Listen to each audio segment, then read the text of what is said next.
Conservative brothers and sisters, welcome back. Maybe after the events a couple days ago with the elections, you're not feeling so great. You're a little discouraged. Me too. I share the feeling. You'd think with the political violence stuff, you'd think with Charlie Kirk and these things going on, you'd think that Jay Jones's text scandal would be more damning for him. It apparently wasn't. He got in. And we're going to jump into the big elephant in the room. Zohran Mamdani winning New York City. Now, I understand the complaints and the whining. I get it, but we don't want to bitch too much. Okay, we can talk about his associations we're not a fan of, or we don't believe his plans are going to be effective, right? We believe in the free market. We watched Milton Friedman and Thomas Sowell. We watched Common Knowledge with Peter Robinson, right? We watched these videos and we took economics and we learned about this stuff. And so we don't really buy the narrative that socialists offer us, right? We don't really buy that. We believe in the free market. We don't think the government should interfere so much in that way, right? But let's think about things for a minute. Let's slow down. Life is expensive. Life is really expensive. You go to the store, you're looking at getting meat or cheese. It's crazy. It's not so great, you know. Trump was on 60 Minutes, and he's acting like things are so great. Oh, we're bringing in all this money. It's so great. And he was pressed about it a little more to elaborate how it's trickling down to the average American. And his answer was not satisfying. You know, a lot of that interview was just Joe Biden. You know, Joe Biden's the worst. He did this, the border, the economy, inflation. And it's like, look, we're here right now. It's buying groceries is a pain in the ass. It's stressful. It's expensive. People are talking about, how can I ever afford a house? Good God, right? So I wasn't satisfied with the answers he gave, really. And so for people who are looking for hope, for looking for change, when life is unaffordable and you feel trapped, I don't lack sympathy for that point of view. I really don't. I really don't. But again, if you are a free market person, a conservative libertarian, again, if you were around watching Thomas Sowell videos, the socialist narrative is not going to appeal to you, right?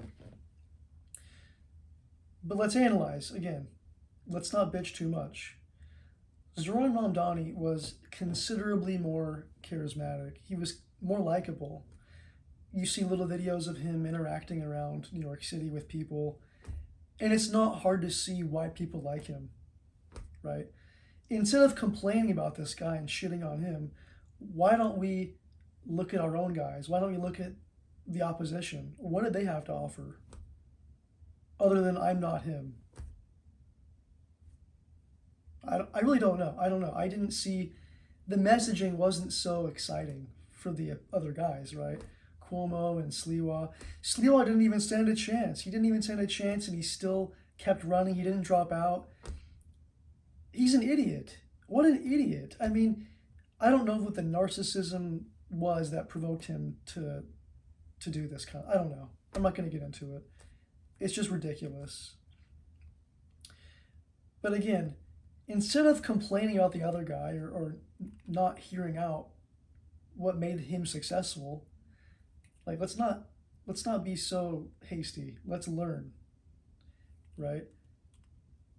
He had a successful campaign. In the beginning, he was way down here. He was at the bottom. His polls were low. He had like no chance, and then he's won, right? Instead of complaining about him, why don't we learn from him? Why don't we emulate that same energy, the same appeal he had to people? That's what we should do to learn and grow, not just complain and bitch. We'll do some of that too, but you hear what I'm saying. Now, I thought the tone shift was interesting. the tone shift was interesting of Mamdani's victory speech, right? There was a little more anger. There was a little bit of aggressiveness. There was a little bit of maybe revolution, you could say. There's a little bit of that. Consider the people he quoted. Consider when he was talking to Donald Trump, right? He said, turn up the temperature. Now, I'm not so sure that's a good idea for anybody. I'm not sure that's good for people on the right or the left. I don't know. That was kind of surprising to me. But it's deeper than just Zoran Mamdani. It's deeper than New York City. It's deeper than just this election. There's an organization I've been looking into. I didn't even really hear about it until recently. It's called the DSA, the Democratic Socialists of America. And this organization's been around for a long time. But with Bernie Sanders in the past few election cycles, they've seen a lot of growth. And they're a big organization. They've got 80,000 members now, which doesn't seem like a lot in a country of 330 plus million people. But I think when you consider where they place themselves, it might change your mind about their impact. I think there's going to be a lot more Zoran Mamdanis. When you look at city council positions in a lot of these big cities like Portland, like San Antonio, Los Angeles, Chicago, Minneapolis, and New York City, right? A lot of these members are DSA members, right?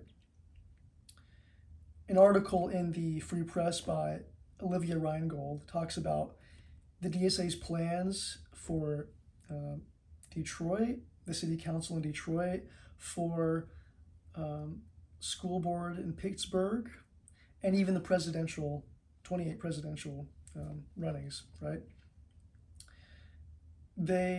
Of course, this is probably going to be AOC. AOC was talking after Mamdani won as well, and what I gleaned from it, again, you guys should watch all these things yourselves. Don't take my word for it. But the message I got from AOC was step aside for the new guys, for the young democratic socialists. And that's her, right? That is her. And she very well could run in 2028. So we'll see what this happens in the Democrat Party. When you consider the momentum of this, right? A lot of Republicans or conservatives, a lot of these people speaking about this, they'll say, no, this is a good thing Mamdani won. It's a good thing, because then it'll show that socialism isn't good for anyone, and it just causes problems, and it takes away liberty and individualism, and it'll show how bad it is, and then the socialists will learn, and then they'll embrace the free market, and they won't do it again. And I don't agree. I think that Mamdani's win is a dam opening and a huge feeling of excitement for the DSA, right? These guys view America as a place to conquer, to spread, to dominate. They want to win, and they're young and they're excited, and they're going to be a force to be reckoned with. I made a video a few weeks back, and I was talking about how, these leftists, it's just about manipulation and guilt and these kind of tactics to get people to relinquish their ideas. You know, I've experienced some of that, but I'm also wrong. I was also being ignorant, and the DSA is a huge example of how I'm ignorant, right?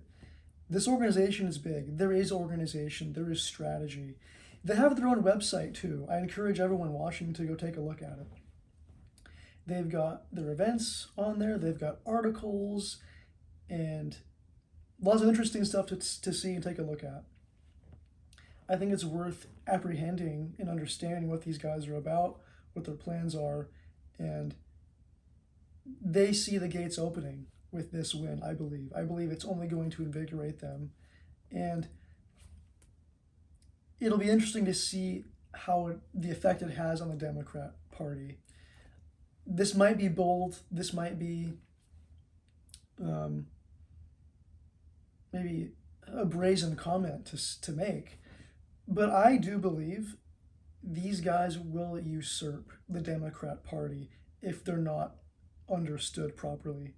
If they're not taken seriously, they will spread, they will grow, right? There is big problems in this country with wealth inequality, income inequality. I don't want to be run by oligarchs. I don't want to be run by the ultra wealthy. I don't want my life to be run by those people. So I get that, but we have a different approach to it, right? We have different strategies about it. That's where we diverge, right? So, but it's a real danger. It's a real danger they pose to the founding ideals of this country. Another article written by Christina Wachowski, titled "Democratic Socialists Tied to School Board Members, Teachers Unions, Nationwide Report Shows." This article was interesting as well. It was written back in 2023, and there was a very interesting quote in it I want to read for you. And this quote is by a woman named Maylin Salabaria. She says, "The rise in indoctrination in the K-12 classrooms with topics such as discriminatory ethics studies, embedding CRT in the curriculum, gender ideology, and other politically charged topics is not a coincidence." She later states, "Those are steps taken out of all authoritarian regimes' handbooks to dismantle capitalism and societies based on natural individual rights." End quote. Again, this is Maylin Salabaria in this article. When you consider the ideological framework that's being put in schools, in classrooms, you think to yourself, well, if you have the youth of a society, you're going to have the country when they grow up. You will. You just will. They're going to grow up. They're going to vote. They're going to, if they're inculcated with these values, that's going to compete with our values, the values that we grew up with, the things our grandparents instilled in us, the things our parents instilled in us. The America we talk about, that we believe in, is not the same thing as the America the far left believes in. I think it's important to understand that and take it seriously. Again, I have not taken it seriously, and that's on me. I own that. But I think now's the time to really take it seriously. And as Megyn Kelly said, get off our asses. Get going. Wake up, right? We have a lot of things going on. This is it's a multi-front battle. And you've got to be focused. It's a big deal. And we can't be distracted by bullshit. What do I mean by bullshit? I mean by bullshit that I myself have been distracted by. Right? Number one, I've got to look inward at myself. Sports, sports is a huge thing. Sports are great. We love sports. Sports are fun. We watch sports with our family. I don't think it's an inherently bad thing. But really, it's a distraction, right? It's a distraction. And we can't give a shit about who's going to win the MVP. We can't care about, are the Giants going to make the playoffs? Who cares? We can't care about who's going to win the championship because it doesn't fucking matter. It doesn't matter. Who cares? When you consider this gambling scandal with Terry Rozier and Chauncey Billups, also including some mafia families as well, do you think that's the only example of it? Really? I don't. And many people had warned me about it before, and I didn't take it seriously. And I now think that there's probably manipulation in almost every game. I know I'm just blurting it out there. I wouldn't be surprised. You consider the mafia is involved in this, and there's probably some very big players too that we don't even know about. I mean, we can't care about this stuff, guys. It's fun. It can be a good thing to come together with, but this shit doesn't matter. We can't care about sports. We can't care about the next album that's being released by some artist. Who cares, guys? Who cares? At the end of the day, really, really, does it really matter? Does it really matter who wins MVP? Let's turn off Get Up. Let's turn off Scott Van Pelt. I mention these things because I'm guilty of doing it myself. And so that's why I mention these things. Like Megyn Kelly said, we got to get our asses off the couch. We've got to get our priorities straight. And I think with proper focusing, with being researched, with understanding what's going on, like with the DSA and other groups that I am even yet to learn about, right? We have a lot of learning to do. Let's humble ourselves and roll our sleeves up. Thank you for listening, brothers and sisters. Until next time.